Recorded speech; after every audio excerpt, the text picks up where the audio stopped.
lengthier to try.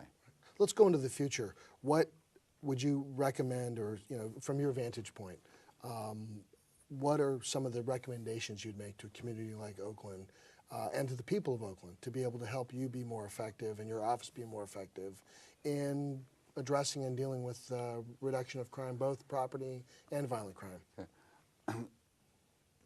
First of all, I mean, I'm going to hit again the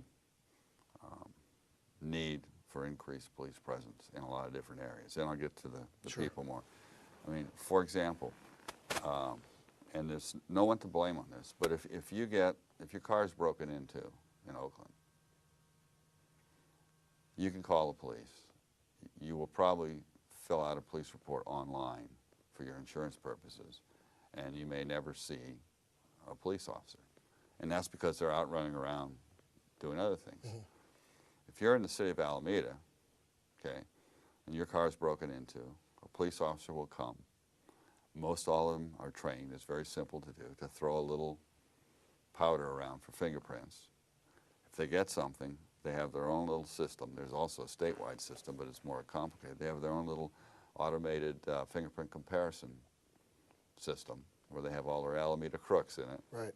And there's a reasonable chance that's going to get solved. Well, what that does is when that gets solved, that takes that person off the street for a while, probably on an auto burglary, not a long time, Right. but also puts them on probation, puts them on everybody's radar screen. They can be given conditions of probation that help control what they do. And that person that did that auto burglary is probably doing multiple auto burglaries every week. Right. So you get a few of those, your auto burglary rate goes down. Right. So just the police's ability to follow up on things would be a tremendous aid.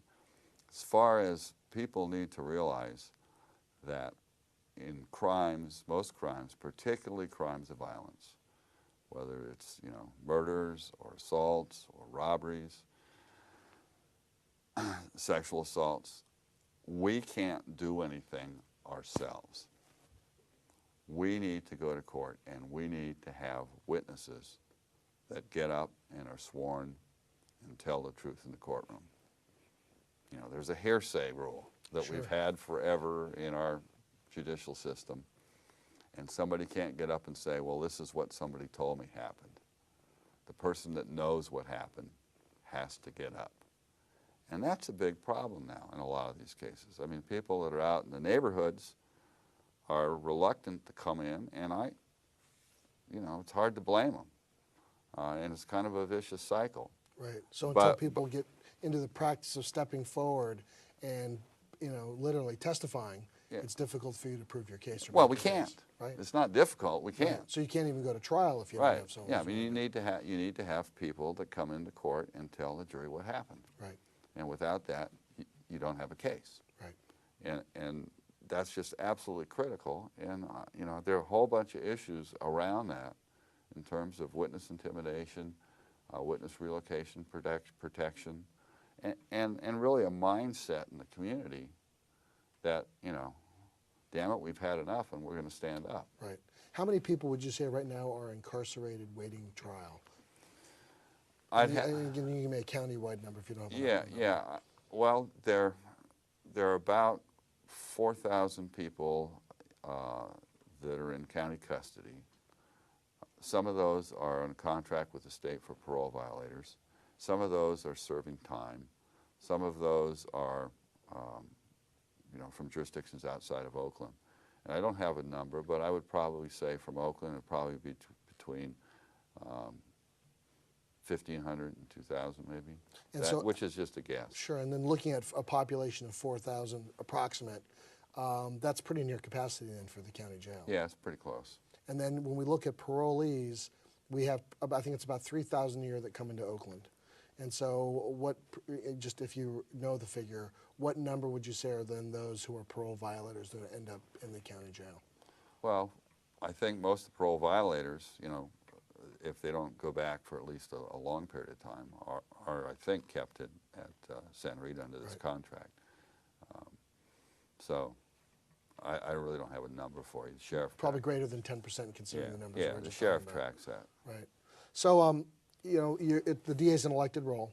You haven't decided yet if you're running for re-election. Right. In looking at that, you've been at this for quite some time, and you're an Oaklander, so you have an Oakland perspective. And kind of as we wrap this up and close it, really, you know, giving you the opportunity, what's the message that you'd want to send from the DA's office? I really am interested in people learning what we do, and I think that fosters cooperation with what we do, and people understanding what we need to get the job done and that we need their help. We can never do everything that we want to do.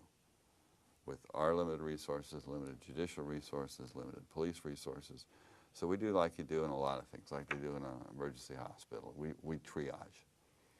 But we do it based on what we think is most significant to the community. Right.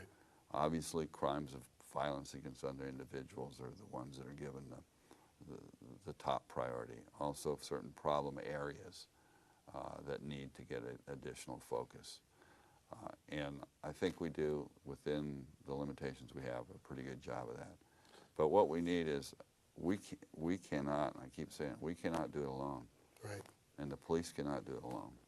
And you can tell the cop what happened, but that doesn't help as far as putting somebody in jail. Right. It may put them in jail for a short period of time, but if it's a bad crime and they need to go to prison, that's not going to help. Right. Is there a web address that people can go and get more information regarding the district attorney's office? Yeah, I should get that for you. I think it's just alcoda.org, I think. Okay. And we can get that and post it when we Yeah. when this goes to air. Thank you for your time. All right. Appreciate you coming in. Okay. Thanks.